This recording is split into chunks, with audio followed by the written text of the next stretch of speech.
나.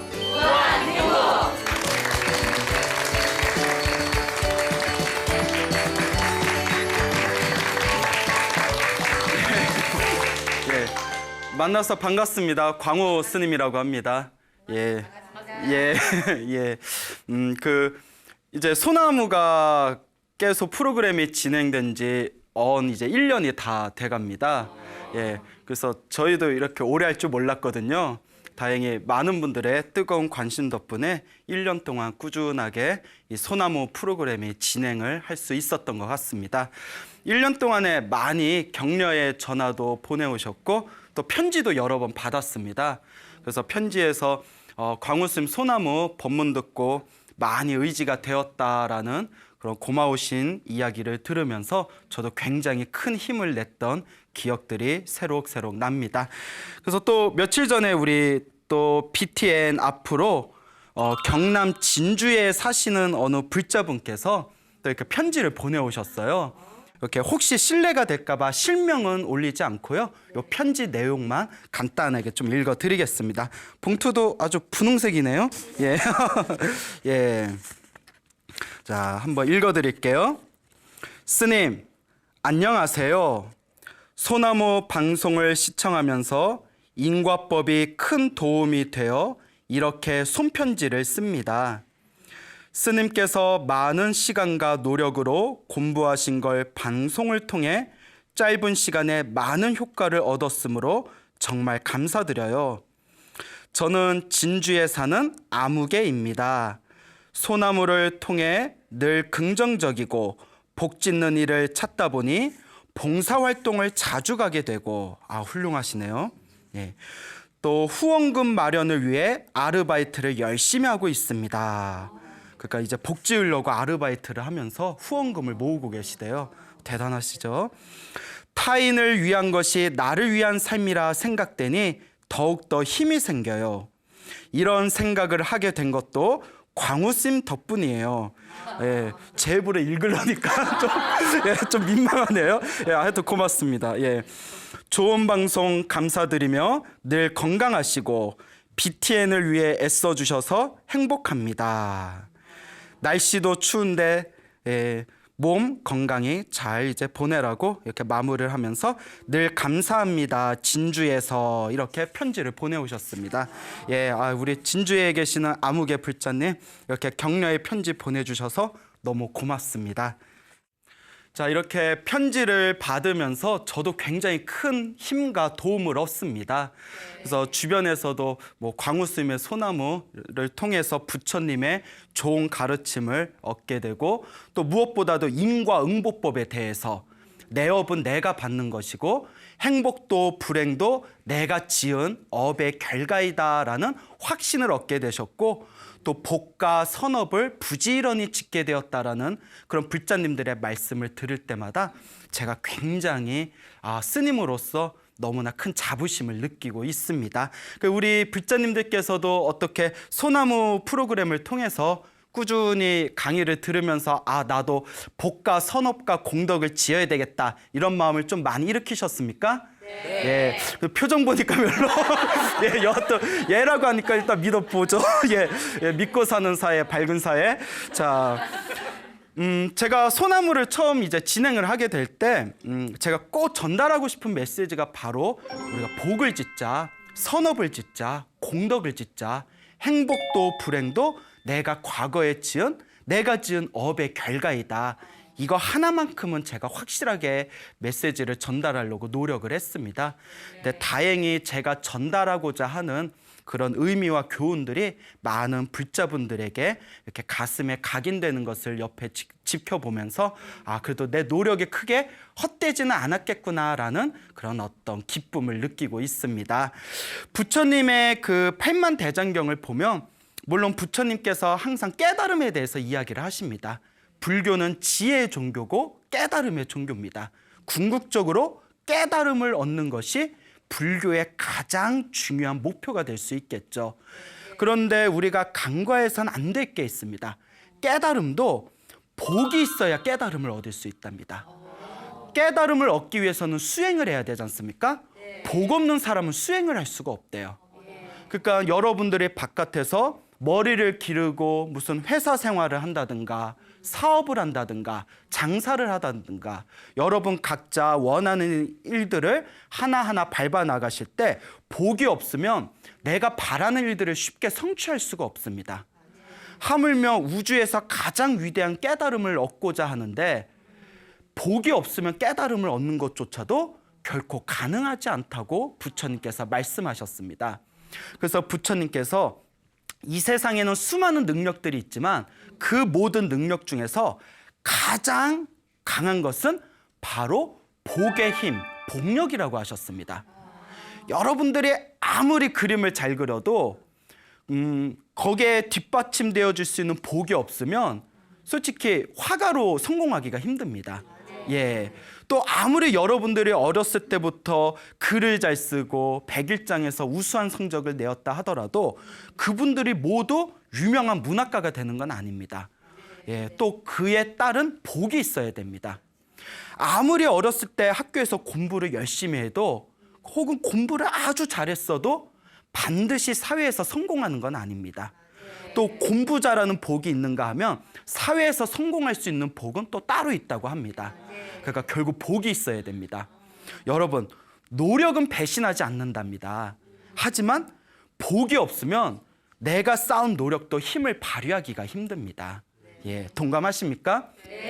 자, 부처님 당시에 부처님께서 제자들에게 다음과 같은 법문을 하셨습니다. 머나먼 과거에 대선왕이라는 그런 국왕이 있었다고 합니다. 예, 이름이 이제 대선왕입니다. 이 대선왕에게는 5명의 왕자가 있었다고 합니다. 이 5명의 왕자마다 아주 특별한 능력이 있었다고 합니다. 각자 어떤 능력이 있었냐면 첫째 왕자는 아주 머리가 뛰어났답니다. 그래서 총명제일이라고 불렸다고 합니다. 그래서 사람들이 총명왕자라고 불렀다고 합니다. 머리가 아주 좋았대요. 그리고 두 번째 왕자는 기술이 제일이었다고 합니다. 그래서 기술제일이라고 불렸고 기술왕자라고 불렸다고 합니다. 우리 보니까 기술 좋은 사람들 있지 않습니까? 손재주 좋은 사람들. 세 번째 왕자는 외모가 엄청나게 뛰어났다고 합니다. 엄청나게 잘생겼대요. 굉장히 이제 리액션이 목소리가 올라가시네요. 잘생겼다라는 부분에서 너무나 얼굴이 잘생겨서 지나가는 사람들마다 이렇게 왕자의 얼굴을 한번 보면 입이 떡 벌어져가지고 왕자의 뒷모습이 사라질 때까지 움직이지 않을 정도였다고 합니다. 엄청나게 잘생겼나 봐요. 예, 부럽다. 예, 그래요. 자, 그래서 그 외모 제일, 그 세 번째 왕자를 외모 왕자라고 불렀다고 합니다. 네 번째 왕자는 정진제일이라고 불렸다고 합니다. 정진이라는 것은 쉬지 않고 멈추지 않고 자기의 의지를 끝까지 관철하는 것을 정진이라고 부릅니다. 그래서 절대 포기하지 않고 쉬지 않는 이 정진에 있어서 가장 제일인 네 번째 왕자를 정진 왕자다라고 불렀다고 합니다. 자, 다섯 번째 왕자는 할 줄 아는 게 아무것도 없었다고 합니다. 예, 뭐 특별히 얼굴이 잘생긴 것도 아니고 머리가 크게 좋은 것도 아니고 뭐 손재주나 뭐 기술이 뛰어난 것도 아니고 그렇다고 무슨 인내력이나 의지가 강한 것도 아니었다고 합니다.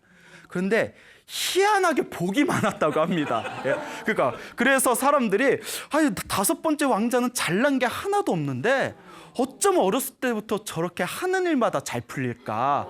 그래서 다섯 번째 왕자를 복덕 왕자라고 불렀다고 합니다. 이 5명의 왕자들이 성장을 해가지고, 근데 이제 그 좀 얄미운 데가 있어요. 예, 갑자기 이제 막 웃으셔서 갑자기 부연 설명하자면 아무것도 할 줄 모르고 딱 보면 약간 무능해 보이는데도 하는 일마다 잘 풀리는 사람 있지 않습니까? 예, 그런 사람들 보면 약간 좀 우리가 얄미운 그런 감정을 느낄 수도 있겠죠. 어쨌거나 5명의 이제 왕자들이 모여서 서로 누구 능력이 잘났는지 토론을 벌이게 됩니다. 야, 뭐니 해도 머리가 최고다. 머리가 총명해야 되지. 에이, 머리만 총명하면 뭐하냐. 나는 2손만 있으면 이 세상에서 못 만드는 게 없다. 기술이 최고지. 세 번째가 에휴, 그 꼭 얼굴 안 되는 것들이 머리 쓰고 손 쓰고 몸 쓰고 하더라. 나는 밖에만 나가면 사람들이 다 좋아한다. 뭐니 해도 잘생긴 게 최고다. 그럼 뭐 야, 아무리 잘생겨봤자 늙으면 끝이다 뭐 이러면서 뭐 엄청나게 토론을 벌였나 봐요. 이 5명의 이제 왕자들이 서로 이제 화딱지가 나가지고 그럼 각자 나라 밖에 나가서 이 나라 밖에서 각자 능력으로 돈을 벌어오자. 그 능력을 밖에서 인정받아가지고 가장 크게 인정받은 사람이 가장 뛰어난 능력을 갖췄다라고 우리가 승부를 가리자. 서로 이렇게 말을 모으게 됩니다. 그래서 이제 첫째 왕자가 무슨 제일이라고 했죠? 예, 총명제. 나 그새 잊어먹었을까 봐 나 물어봤는데 기억하시네요. 머리가 가장 좋은 총명제일이 이제 다른 나라에 가게 됩니다. 나라에 가서 내 머리를 어떻게 사용할까 이렇게 주변을 봤더니 그 나라에 엄청나게 큰 부자 2명이 있었다고 합니다. 이 큰 부자 2명이 서로 처음에는 친하게 지나다가 사소한 감정이 상해가지고 나중에 중간에 사람들이 이 말 옮기고 저 말 옮기고 말이 부풀려지면서 이간질이라고 하죠. 그런 어떤 과정들을 통해서 이 친하게 지냈던 2명의 큰 부자들이 서로 사이가 엄청나게 안 좋아졌다고 합니다. 그래서 그러면 저 2사람을 내가 화해를 시키고 저 사람들을 내가 이제 화해를 시켜서 그 보답을 받으면 내가 마땅히 내가 머리 좋은 것을 인정받지 않겠느냐, 이런 이제 꾀가 생기게 됩니다. 그래서 어떻게 화해를 시킬까 다 이렇게 머리를 굴린 뒤에 먼저 자기가 100가지 아주 맛있는 음식과 진귀한 이제 보물을 구한 뒤에 첫 번째 부자를 찾아갑니다. 그래서 저쪽에 당신하고 싸우신 저쪽에 있는 부자가 저를 보냈습니다. 그분께서 이렇게 전하라고 했습니다. 우리가 평소에 그렇게 친하게 지냈는데 사소한 오해와 중간에 이간질 때문에 우리가 이렇게 사이가 멀어졌는데 내가 맛있는 음식과 보물을 보냈으니 부디 우리 다시 친하게 지내자꾸나.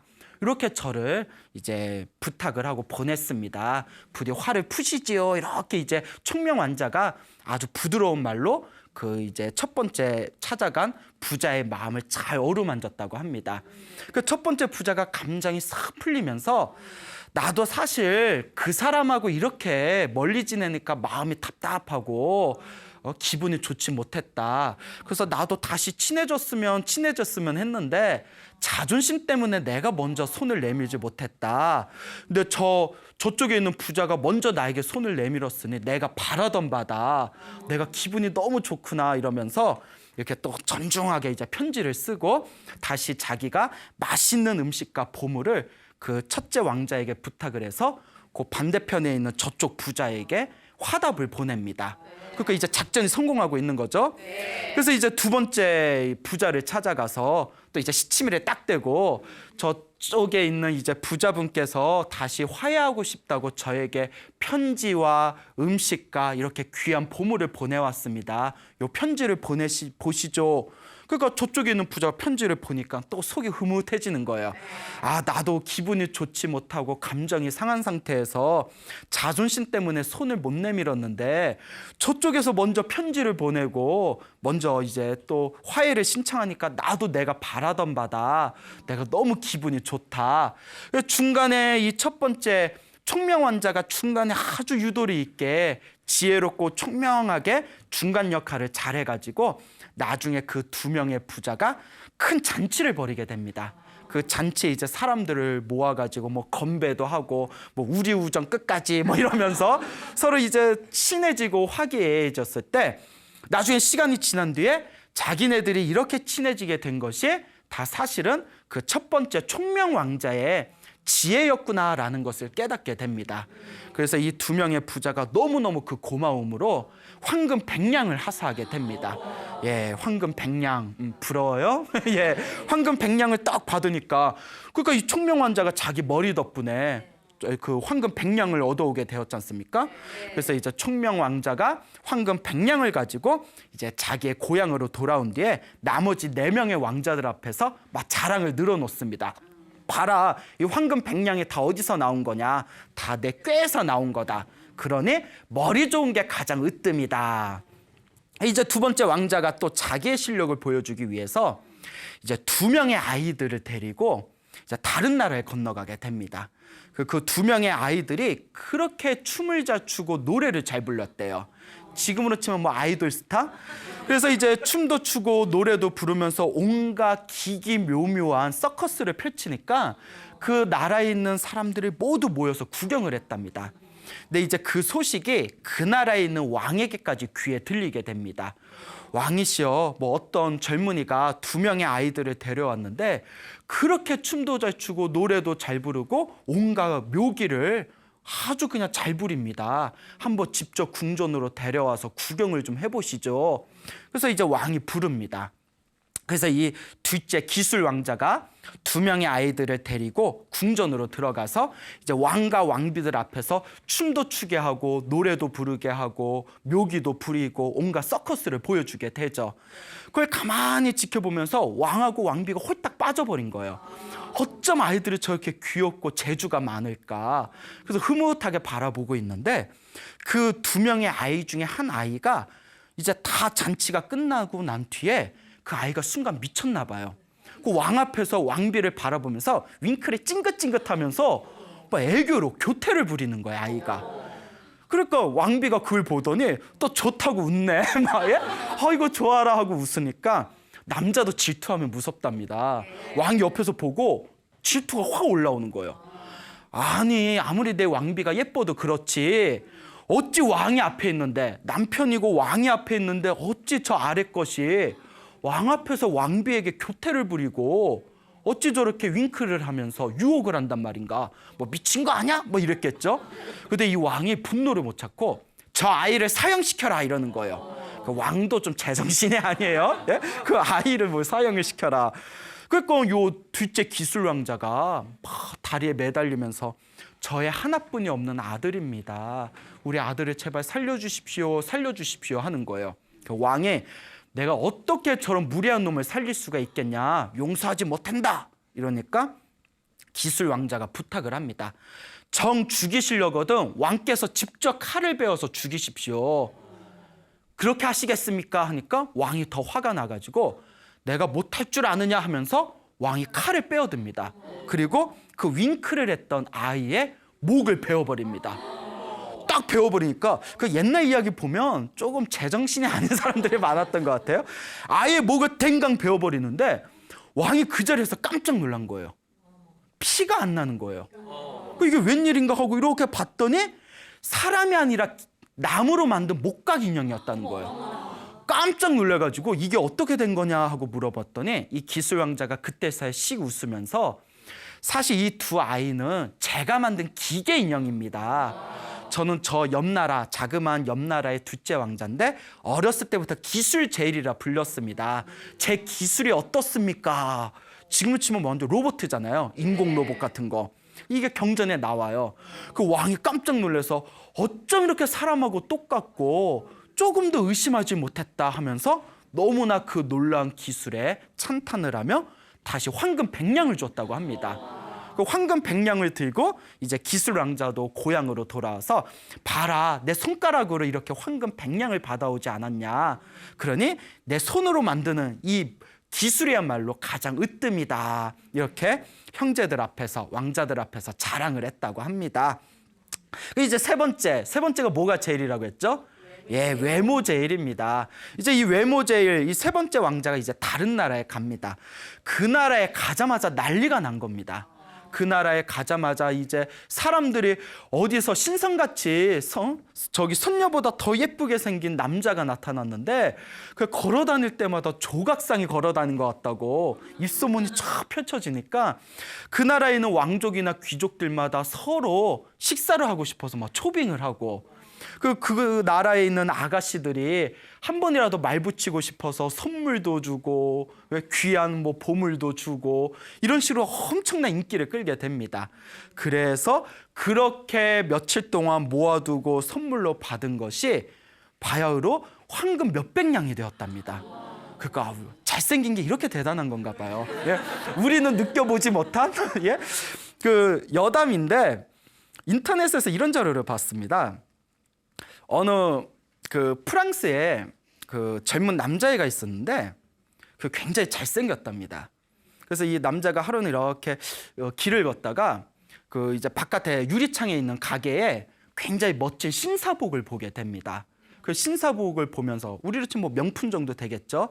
아, 저 너무 좋은데 갖고 싶은데 얼마인가 하고 봤더니 입이 떡 벌어질 만큼 아주 비싼 옷이었다고 합니다. 그 얼굴은 잘생겼지만 이 가난한 청년이 저걸 너무 갖고 싶은데 가질 수는 없고 그 하염없이 우스에 찬 눈빛으로 그 옷을 바라보게 됩니다.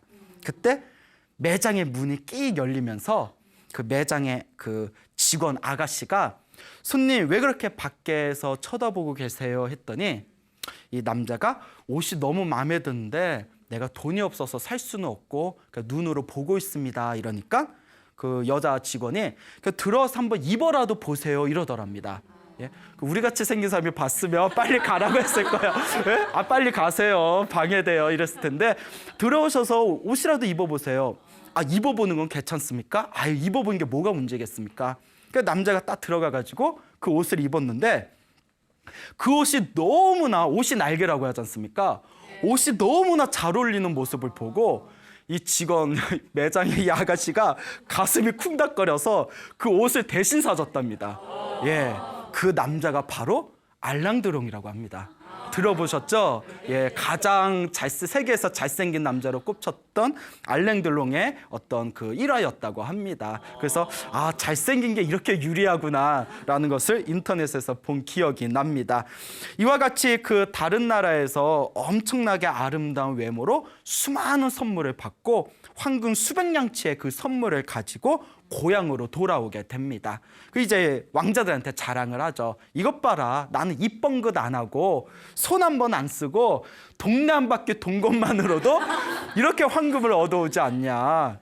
외모, 잘생긴 거야말로 가장 으뜸이지 않겠느냐. 이렇게 이야기를 하고 자랑을 했다고 합니다. 네 번째 정진 왕자가 이제 다른 나라에 갑니다. 정진은 이제 뚝심을 가리키는 거죠. 자기가 한번 목표를 세우는 것을 끝까지 밀고 가는 것을 정진이라고 합니다. 이 정진 왕자가 이렇게 다른 나라에서 나는 어떤 모습을 보여줘서 내가 이 정진이야말로 가장 으뜸인 것을 증명할 것인가 고민을 하면서 이제 다른 나라에서 이렇게 주유를 하고 있었을 때 때마치 어느 강가를 지나가고 있었답니다. 그 강가에 물이 굉장히 세차게 내려오는 경류가 있었다고 합니다. 폭포처럼 물이 막 쏟아지는 그런 경류가 있었는데 거기에 굉장히 아주 세상에서 귀한 향나무가 큰 향나무가 이렇게 떠내려오고 있더랍니다. 그 향나무를 보면서 사람들은 아이고 저 아까운 거, 아이고 저 아까운 거. 왜냐하면 옛날에 인도에서는 그 향 같은 걸 굉장히 중요하게 여겼거든요. 그래서 좋은 향을 제조할 수 있는 향나무를 아주 으뜸 가는 보물로 여겼습니다. 근데 사람들이 아까운 걸 발을 동동거리면서도 그 폭포에 그 휘말리는 물들이 무서워가지고 사람들이 들어가질 못했을 때 누가 들어갔을까요? 그렇죠. 그 네 번째 정진 왕자가 그 안에 뛰어듭니다. 그리고 놀라운 정신력과 뚝심으로 그 폭포수 떨어지는 물을 맞아가면서 그 나무를 낑낑대고 결국은 그 나무를 가지고 다시 땅으로 이제 나오게 됩니다. 사람들이 박수를 치면서 야, 저 체력도 체력이지만 저 정신력이 정말 대단하구나 하면서 다들 이제 칭찬을 했겠죠. 근데 때마침 그 나라의 왕이 굉장히 향을 좋아했다고 합니다. 근데 그 왕이 때마침 구하던 그 향의 향나무를 그 정진 왕자가 물속에서 가져온 겁니다. 그래서 왕이 그 소식을 듣고 정진 왕자를 불러서 내가 어렸을 때부터 향을 좋아했는데 온갖 향을 다 구비했지만 그 향나무가 너무 귀해서 내가 지금까지 소유를 하지 못했다. 내가 부르는 대로 값을 쳐줄 테니까 그 향나무를 나에게 팔아다오. 그래서 정진 왕자가 황금 수백 냥을 받고 그 향나무를 이제 왕에게 팔고 고향으로 돌아오게 됩니다. 그리고 이 정진제일이 봐라, 나의 뚝심과 나의 정신력으로 이와 같이 황금 수백 냥을 가져오지 않았느냐. 그러니 정진이 가장 으뜸이다 하면서 이제 왕자들한테 자랑을 했다고 합니다. 이제 마지막 남은 왕자가 누구죠? 예, 복덕제일이라고 불리운 마지막 다섯 번째 왕자가 이제 자기도 뭘 보여줘야 되는데 할 줄 아는 게 없는 거예요. 정말 할 줄 아는 게 없어요. 머리도 뭐 별로 좋은 것 같지도 않고 말도 잘 못하고 뭐 손재주도 없고 그렇다고 좀 약간 게을러서 정진 같은 건 거리가 멀고. 근데 어쨌거나 뭐 보여주긴 보여줘야 되니까 에라이 모르겠다, 될 대로 되겠지 하고 이제 딴 나라에 가게 됩니다. 그럼 난 뭘 보여줘야 되나 하다가 인도는 날씨가 덥지 않습니까? 그래서 시원한 나무 밑에 이제 누워가지고 낮잠을 잤다고 합니다. 에휴, 될 대로 되라. 예? 그러니까 가만히 이제 누워서 낮잠을 자고 있는데 하필이면 그 나라에 큰 이제 어떤 안 좋은 큰 사건이 터지게 됩니다. 왕이 갑자기 죽어버린 거예요. 그 굉장히 큰 대국이었는데 아주 강력한 힘을 가진 나라인데 그 나라의 국왕이 갑자기 죽어버리니까 신하들의 발을 동동거립니다.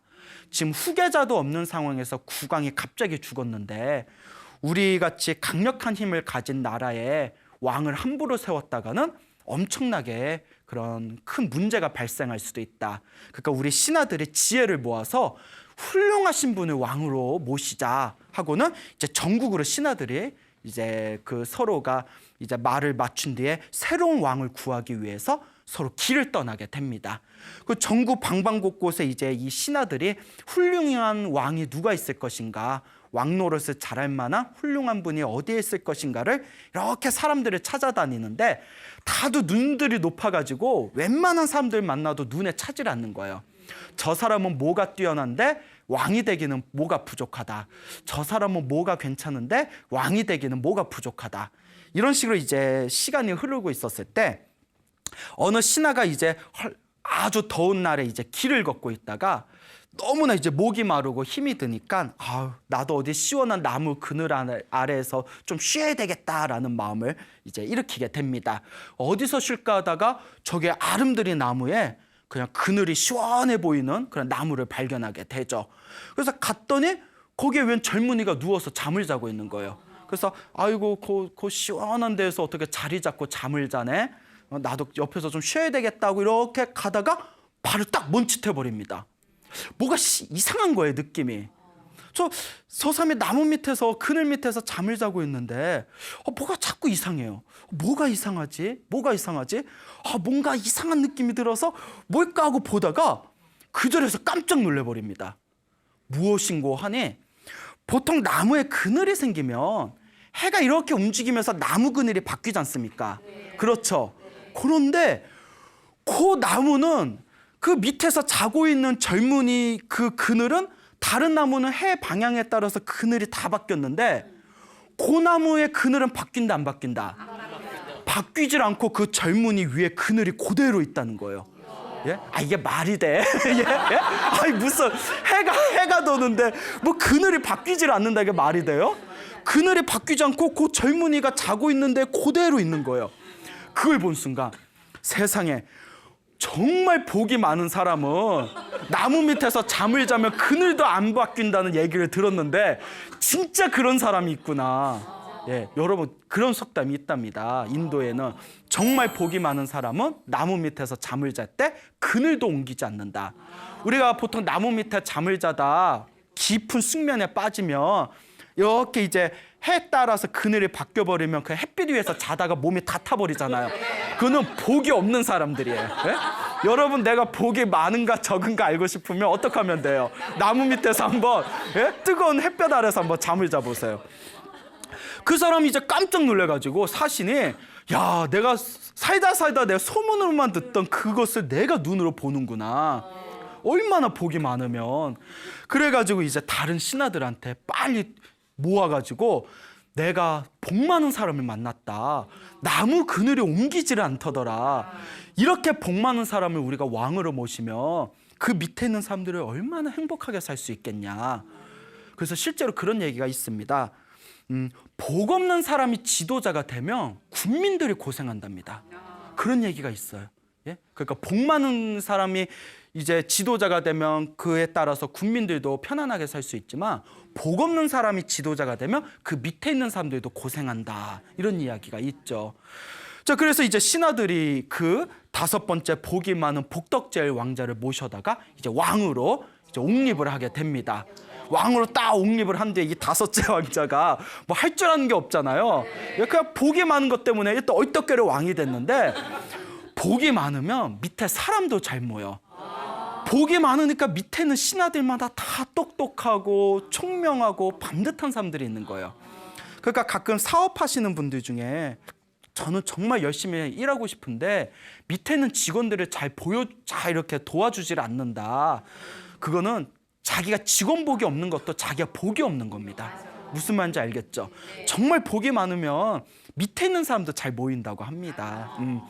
자, 그래서 이 다섯째 왕자가 왕이 되고 나서 밑에 또 훌륭한 인재들이 많이 모여서 그 나라가 태평하고 백성들이 풍족하게 살았다고 합니다. 그리고 나머지 첫째에서 넷째까지의 왕자들, 자기 형제들을 다 불러서 각자 능력과 재주에 맞게 이렇게 벼슬을 내리고 나머지의 그 왕자와 형제들이 막 박수를 치고 웃으면서 역시 모든 능력 중에 뭐가 최고구나? 복덕이 최고구나라고 서로 인정했다라는 이런 재미난 이야기가 불경에 나오고 있습니다. 결국 부처님께서 말씀하시고자 했던 이 내용의 교훈이 뭘까요? 뭐니 해도 뭐가 최고다? 복이 최고라는 거예요.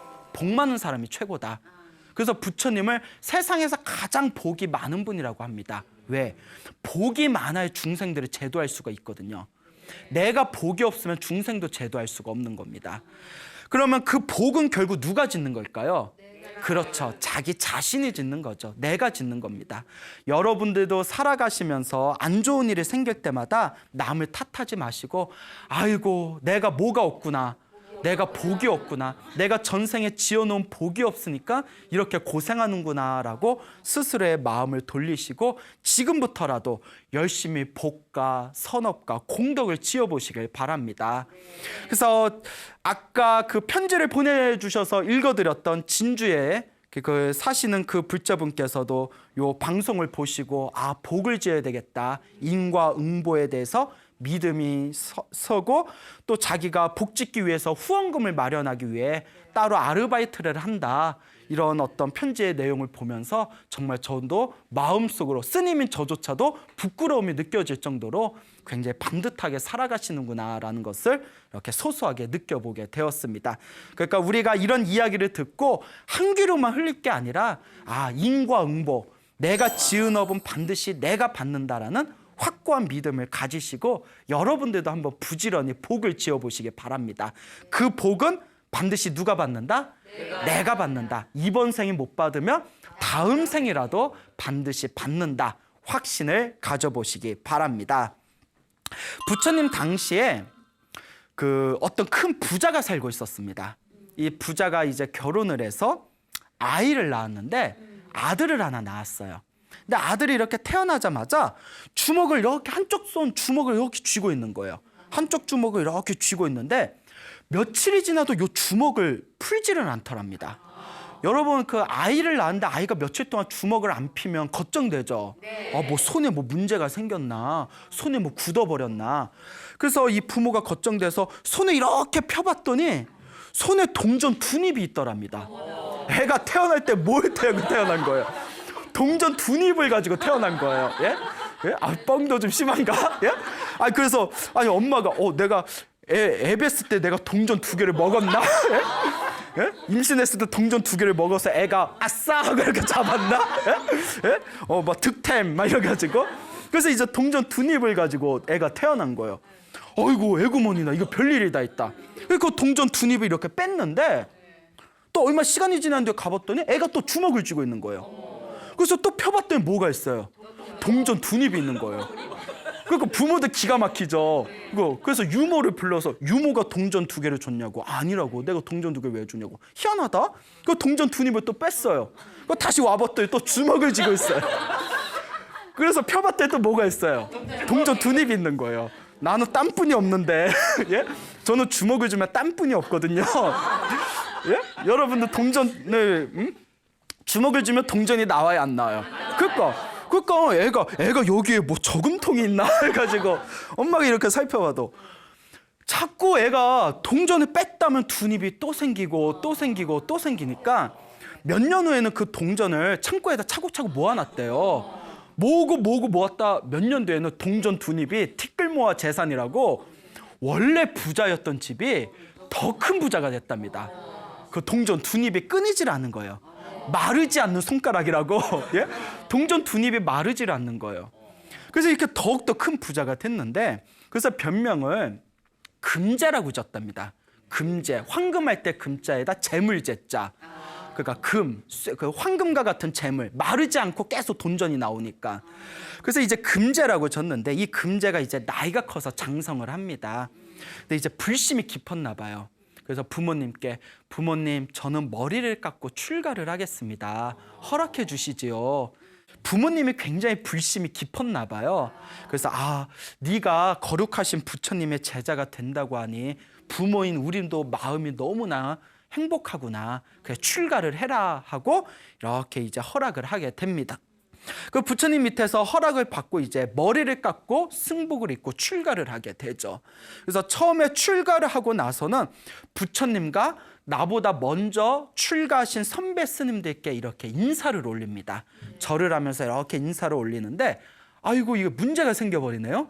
스님한테 이렇게 인사를 하고 땅바닥에 손바닥을 대고 이렇게 절을 올리고 난 뒤에 일어날 때마다 손바닥을 댔던 그 자리에 뭐가 있어요?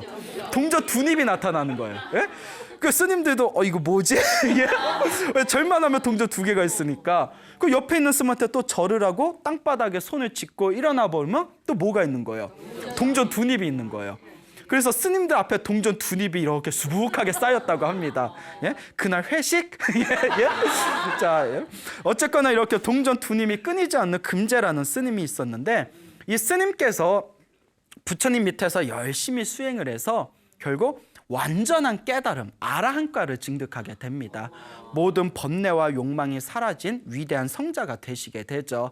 그때 부처님의 시자였던 아난 스님께서 부처님께 하루는 질문을 던집니다. 스님, 금제 스님 말입니다. 이러면서, 여러분도 궁금하시죠? 네. 그 동전 두 입이 어디서 떨어지는지. 항상 주먹을 쥐고 피면 동전 두 입이 나오는데, 도대체 전생에 어떤 어변이 있었기에, 전생에 어떤 업으로 인해 저렇게 항상 주먹을 쥐고 저게 손을 피면 동전 두 입이 항상 나타나는 겁니까? 그 어떤 인연입니까? 라고 부처님께 질문을 던집니다. 그 부처님께서 참으로 좋은 질문이다. 이것은 자기가 지은 업은 자기가 받는 인과의 업보이다. 그러니 너희들은 자세히 들어라 라고 말씀을 해주시면서 이 금제 스님의 정생담을 이야기해 주십니다. 머나먼 과거 전생에 석가모니 부처님이 세상에 출현하시기 훨씬 이전에 또 다른 부처님 시대에 비바시불이라는 부처님이 계셨다고 합니다. 예, 지금의 석가모니 부처님보다 훨씬 선배시죠. 비바시라는 부처님 시대 때 이 비바시 부처님께서 제자들과 함께 성 안에 들어가면 부처님과 스님들께 공양을 올려서 복을 짓고자 하는 왕과 왕족과 귀족과 수많은 부자들이 항상 부처님과 스님들께 진귀한 음식과 또 귀한 것들을 항상 공양을 올렸다고 합니다. 그때 어느 나무꾼이 있었는데 이 나무꾼도 항상 부처님과 스님들께 공양을 올리고 싶었지만 자기가 가진 게 없어서 아무것도 공양할 게 없었다고 합니다. 그렇다고 자기가 가지고 있는 별볼일 없는 것을 공양 올리면 왠지 다른 왕족이나 귀족들은 진귀한 걸 공양 올리는데 자기가 왠지 부끄러운 마음이 들어서 차마 공양을 올리지 못하고 멀리서 부처님과 스님들을 바라보기만 했다고 합니다. 그래, 이 나무꾼이 하루는 이제 나무를 열심히 베가지고 그 나무를 이제 팔고 나서 동전 두 입을 얻었다고 합니다. 그 동전 두 입을 다 얻고, 사실 하루 종일 나무 패고 나서 동전 두 입이면 굉장히 짜요. 지금 시당 저기 최저 시급도 안 되는. 예? 그래서 이제 동전 두 입을 들고 이제 집으로 가자, 헛떡이나 먹자꾸나 하면서 이렇게 가다가 저기서 부처님과 스님들께서 이제 성 안에서 공양을 드시고 나서 사원으로 돌아가시는 모습을 보게 됩니다. 그때 고민에 빠져요. 부처님하고 스님들이 저렇게 고고하게 절로 돌아가시기 위해서 천천히 걷고 계시는데 지금 옆에 아무도 없고 지금 내가 공양을 올리면 참 최적의 기회인데 아무것도 공양 올릴 게 없으니 어떻게 하면 좋을까? 이렇게 손에 봤더니 손에 뭐가 있어요? 동전 두 입이 있어요. 그 동전 두 입 이거라도 올릴까? 근데 순간 이걸 올리면 오늘 하루 한 끼 굶어야 돼요. 예? 그렇잖아요. 하루 종일 나무를 베가지고 동전 두 입을 얻어서 오늘 하루 한 끼를 해결해야 되는데 순간 사람이 약한 마음이 드는 거예요. 올릴까 말까 올릴까 말까. 여러분들도 그런 생각 드신 적이 있을 거예요. 뭔가 지금 내가 복을 지어야 된다라는 생각이 들다가도 뭔가 아까운 감정이 들어서 손이 이렇게 움츠러들 수가 있거든요. 그래서 부처님 경전에 이런 구절이 있습니다. 부유한 사람은 수행하기가 힘들고, 왜냐면 즐길 게 많아서 수행을 못 한다는 거예요. 부자는 해외여행 가야 되지, 저기 노래방 가서 노래 한 것도 뽑아야지, 목도 칼칼하니까 소맥 한 번 부어야지, 돈이 많으니까, 놀 게 많으니까 수행을 못 하는 거예요. 그리고 가난한 사람은 보시하기가 힘들다. 자기가 뭔가 쪼달리는 느낌이 드니까 이렇게 누군가에게 베풀기가 힘들다는 거예요. 그래서 부자는 수행하기가 힘들고 가난한 사람은 보시하기가 힘들구나. 그 동전 두 입을 전 재산을 가지고 있는 이 나무꾼이 올릴까 말까 올릴까 말까 하다가 드디어 마음을 다잡습니다. 내가 이렇게 힘들고 가난하고 괴롭게 사는 거는 전생에 지어놓은 복이 없어서 그렇다. 근데 지금도 내가 복을 짓지 않으면 다음 생에 또 가난하게 태어날 거 아니냐. 그러니까 오늘 하루를 희생하고 차라리 이걸 공양 올리자. 그 부처님께 갑니다. 그리고 부처님 하고 부릅니다. 그 부처님, 비바시 부처님께서 그 나무꾼을 향하면서 미소를 지으면서 불자여 무슨 일이 있어서 나를 부르는가. 그때 이제 떨리는 심정으로 나무꾼이 동전 두 입을 다 올립니다.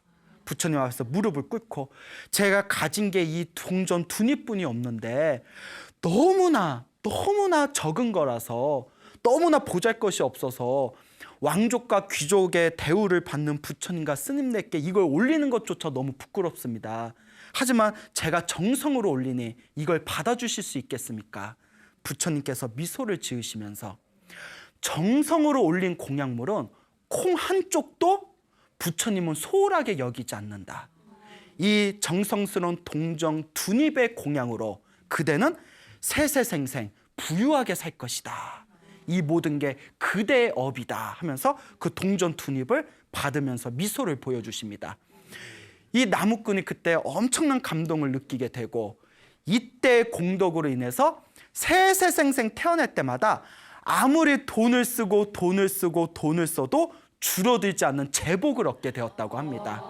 부럽죠? 네. 복을 지으시기 바랍니다. 이와 같이 하늘 세계와 인간 세계에서 엄청난 복을 누렸던 이 나무꾼이 결국 석가모니 부처님 시대 때 동전 두 입을 가진 금제라는 아이로 태어나게 되고 결국 부처님의 제자가 돼서 깨달음까지 성취하게 되었다라는 이야기가 전해지고 있습니다. 저는 이런 생각을 해봅니다. 물론 부처님이 거짓말할 리는 없으니까 동전 두 입을 정말 가지고 태어난 것일 수도 있지만, 또 다른 상징적인 의미에서 보면 흔히 그런 얘기 있지 않습니까? 그 재복이 많은 아이는 태어날 때 뭐 손에 돈을 쥐고 태어난다라는 우리가 그런 비유법을 쓰지 않습니까? 아마 동전 두 입을 가지고 태어나고 동전 두 입을 써도 줄지 않았다는 것은 그만큼 전생에 지은 큰 공덕, 큰 재복을 가지고 태어난 아이다라는 그런 비유적이고 상징적인 표현이 아니겠느냐, 우리가 이렇게도 해석을 해볼 수 있을 것 같습니다. 중요한 것은 자기 복은 누가 받는다? 자기가 받는 겁니다. 여러분 살아가시면서 때때로 행복한 일이 생긴다면 여러분들이 지은 선업입니다. 살아가면서 답답하고 일이 잘 안 풀린다면 역시 내가 지은 전생의 악업의 결과일 뿐입니다. 그러니 우리에게 중요한 것은 지금 이 순간 내가 어떻게 더 복을 짓고 선업을 짓고 공덕을 지을 것인지 진지하게 고민을 하면서 실천을 하는 불제자의 자세를 가져야 된다라고 여러분들에게 말씀드리고 싶습니다. 여러분 행복해지고 싶습니까? 네. 행복한 삶을 창조하고 싶습니까? 네. 복을 지으십시오. 선업을 지으십시오. 공덕을 쌓으십시오. 복과 선업과 공덕의 힘이 여러분들 진정한 행복의 길로 이끌어 줄 것입니다. 자, 오늘 여기서 마치겠습니다. 소중한 나. 무한 행복.